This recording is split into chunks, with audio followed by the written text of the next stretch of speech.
আমি এখানে এক বাটি কামিনী আতপ চাল নিয়েছি। এটাকে আমি প্রথমে ধুয়ে নেব, ধুয়ে তারপরে দেখাচ্ছি আমি কি প্রসেসটা করব। আমি চালটা ধুয়ে নিয়েছি। এবারে এই চালটাকে 1 চামচ ঘি আর এই 1 চামচ বাটার এই দিয়ে চালটাকে ভালো করে মেখে রেখে দেবো কিছুক্ষণ। ততক্ষণে আমি অন্য প্রসেসটা করতে লাগবো। এবার আমি গ্যাসে একটা কড়াই বসিয়ে দিয়েছি। যে বাটিতে আমি চাল নিয়েছি সেই বাটি নিয়ে নিয়েছি 1 বাটি ডাল। ডালটাকে আমি একটু হালকা ভাজবো, খুব লাল করে ভাজবো না, কড়া ভাজবো না। ডালটা ভাজা হয়ে গেছে। এবার এইটা ডালটাকে আমি ধুয়ে রেখে দেবো।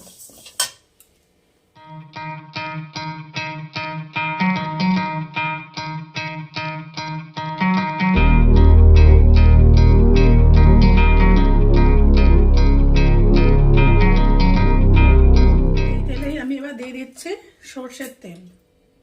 আপনারা এটা রিফাইন্ড অয়েলেও রান্না করতে পারেন, তবে আমার ব্যক্তিগত সর্ষের তেলে একটু ভালো লাগে খেতে, টেস্টটা একটু আলাদা রকমের হয়। তবে কিছু কিছু রান্না আছে যেটা সর্ষের তেলে একদমই হয় না, সেগুলো তো রিফাইন্ড তেলে করতেই হয়।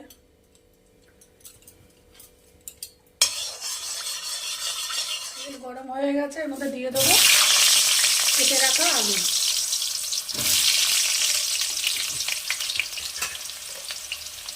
দিয়ে দেবো অল্প লবণ, অল্প হলুদ দিয়ে আলুটাকে ভেজে নেব।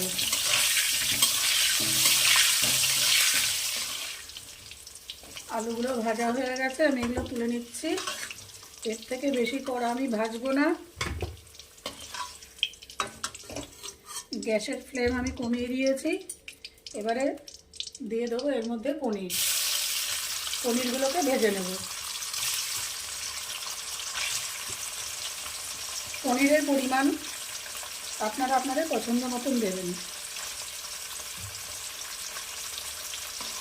কমও দিতে পারেন বেশিও দিতে পারেন, কিন্তু পনিরটা লাগবে, যেহেতু এটা পনিরের খিচুড়ি তৈরি হচ্ছে সেহেতু পনিরটা তো মাস্ট। পনির না হলে কী করে হবে। পনিরটাকে একটুখানি ভেজে নেবো, হালকা একটু লাল করে ভেজে নেব। পনির ভাজা হয়ে গেছে, এবার আমি পনিরগুলোকে তুলে নেব। আপনারা যদি মনে করেন যে এখানে একটু ঘি দেবেন, তেলের বদলে ঘি দিতে পারেন।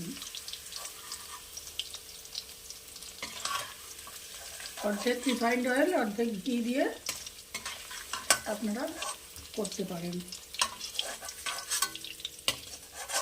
আচ্ছা, এবার এই তেলেই আমি ফোড়ন দিয়ে দেবো একটু জিরে, আস্ত জিরে, একটা তেজপাতা,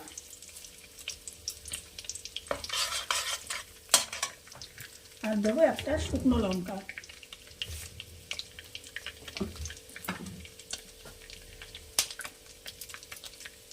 দিয়ে দিলাম একটা শুকনো লঙ্কা।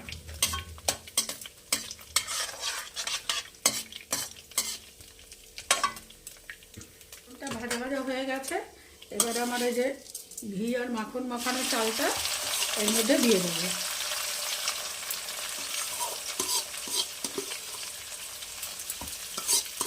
দিয়ে চালটা ভাজা ভাজা করবো।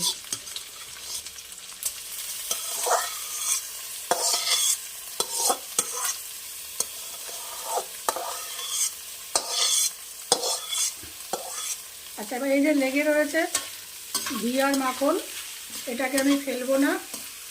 এই যে ঘি আর মাখন লেগে রয়েছে, এটা আমি ফেলবো না। এটার মধ্যেই আমি একটু জল দিয়ে জলটা গরম বসিয়ে দেবো। এই জলটা আমার পরে খিচুড়িতে লাগবে।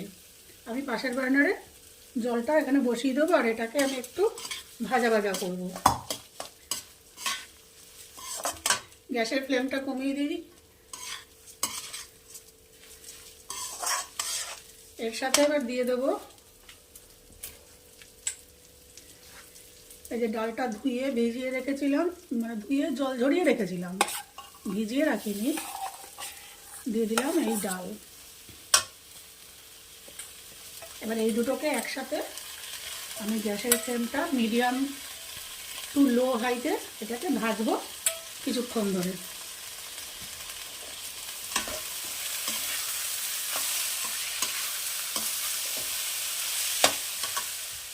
মিনিট 2-3 ডালটা একসঙ্গে ভাজার পর এবার এখানে আমি দিয়ে দেবো কিছু মশলা। দিয়ে দেবো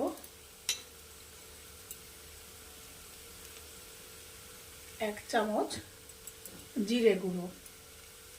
আপনারা এটা জলে গুলেও দিতে পারেন, কোনো অসুবিধা নেই। 1 চামচ ধনে গুঁড়ো। জলে গুলে দিলে আমি দিলাম না, তার কারণ হচ্ছে তাহলে ধনে আর জিরে গুঁড়োটা এর সঙ্গে একটুখানি ভাজা ভাজা হয়ে যাবে, রোস্টেড হয়ে যাবে। দিয়ে দিচ্ছি ছোট একটা টমেটো। আপনারা এখানে টমেটো বাটাও ব্যবহার করতে পারেন।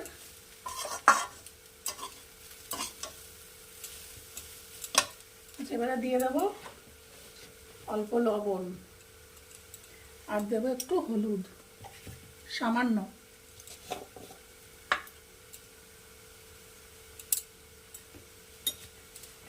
আচ্ছা, দিয়ে দেবো 1/2 চামচ মতো কাঁচা লঙ্কা বাটা।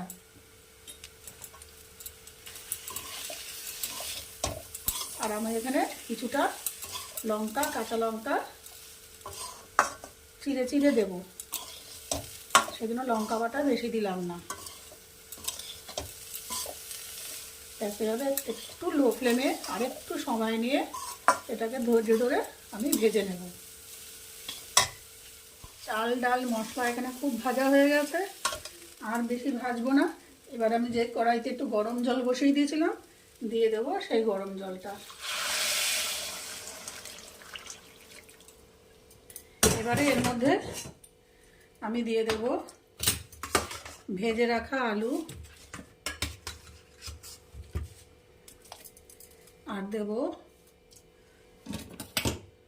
কিছু মটরশুঁটি।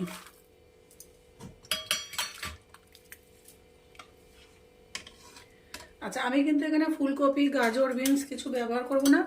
গ্যাসের ফ্লেমটা বাড়িয়ে দিলাম, হাই করে দিলাম। কেন, ফুলকপি, গাজর, বিনস দেওয়া যেতেই পারে, আপনারা ইচ্ছাগুলো দিতে পারেন, কিন্তু ওগুলো দিলে তার টেস্টটা আলাদা হয়, স্বাদ আলাদা হয়, গন্ধটাও আলাদা হয়। আর শুধু এগুলো দিয়ে আর পনির দিয়ে রান্না করলে তার স্বাদ আর গন্ধ সম্পূর্ণ আলাদা হয়। সেই জন্য ওগুলো আমি কিছু অ্যাড করলাম না। আপনারা যদি মনে করেন ফুলকপি, বিনস, গাজর দেবেন, তো সেগুলো ভেজে আপনারা অ্যাড করবেন একটু পরে, সেটা আমি বলে দেবো কোন সময় অ্যাড করতে হবে। এবারে দিয়ে দেবো 2 চামচ আদা বাটা। আদা বাটাটা আমি আগে দিতে পারতাম, কিন্তু ইচ্ছা করে দেইনি। আদা বাটাটা মশলার সাথে কষালে একরকম টেস্ট হয়, আর এরকম কাঁচা আলাদা দিলে আরেক রকম টেস্ট হয়। দুটোর আলাদা পার্থক্য আছে, সেই জন্য আপনারা করে দেখবেন, দুভাবেই করে দেখবেন, দেখবেন স্বাদের পার্থক্য, গন্ধেরও পার্থক্য। এবার পুরোটা ফুটে উঠবে, তারপরে যাব পরের স্টেপে। খিচুড়ি অনেকটাই ফুটে উঠেছে, কিন্তু এখানে একটু হলুদ দরকার। আমি দিয়ে দিচ্ছি একটু হলুদ। আপনারা যদি মনে করেন হলুদটা বুঝে দেবেন, বেশি এবার হলুদ হলে পরে এই খিচুড়িটা দেখতে ভালো লাগে না, খাবারটা একটা দেখার উপর নির্ভর করে। আর দিয়ে দিচ্ছি আর একটু লবণ, এখানে আর একটু লবণ লাগবে, আপনারা একটু স্বাদ অনুযায়ী লবণটা দেবেন। এখানে চাল ডাল আলু কড়াইশুঁটি খুবই ভালো সিদ্ধ হয়ে গেছে। এবার দিয়ে দেবো 1 চামচ একটু চিনি, যেহেতু এখানে খিচুড়ির পরিমাণটা বেশি সেই অনুযায়ী আমি চিনি দিলাম, আপনারা আপনাদের স্বাদ অনুযায়ী চিনি দেবেন।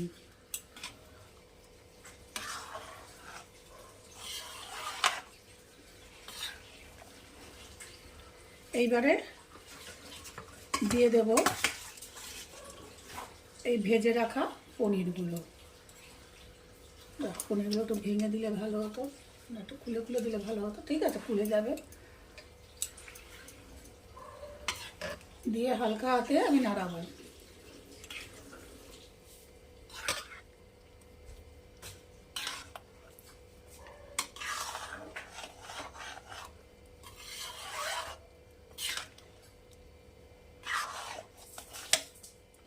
এবারে দিয়ে দেবো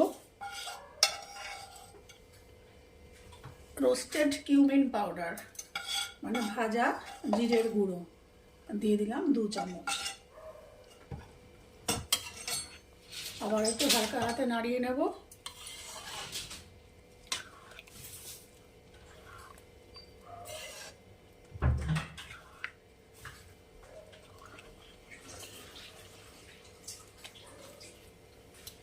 এবারে দিয়ে দেবো একটু কাঁচা লঙ্কা। আপনারা যদি একটু ঝাল বেশি করেন কাঁচা লঙ্কাটাকে চিড়ে দেবেন। আর আমি যেহেতু এখানে কাঁচা লঙ্কাটা বাটা দিয়েছি এবং কাঁচা লঙ্কাটা খুবই ঝাল ছিল, সেহেতু আমি দিয়ে দিলাম একটা কাঁচা লঙ্কা, কয়েকটা আস্ত কাঁচা লঙ্কা দিয়ে দিলাম। এবারে নামানোর আগে আমি দিয়ে দেবো 1 চামচ জাস্ট ঘি, দিয়ে আমি নাড়িয়ে এটাকে সার্ভ করব। এটাতে কিন্তু গরম মশলা যাবে না। এই পনিরের খিচুড়িতে কিন্তু গরম মশলা দিলে টেস্ট আলাদা হয়ে যায়। ফিরে আসছি আপনাদের সার্ভ করে।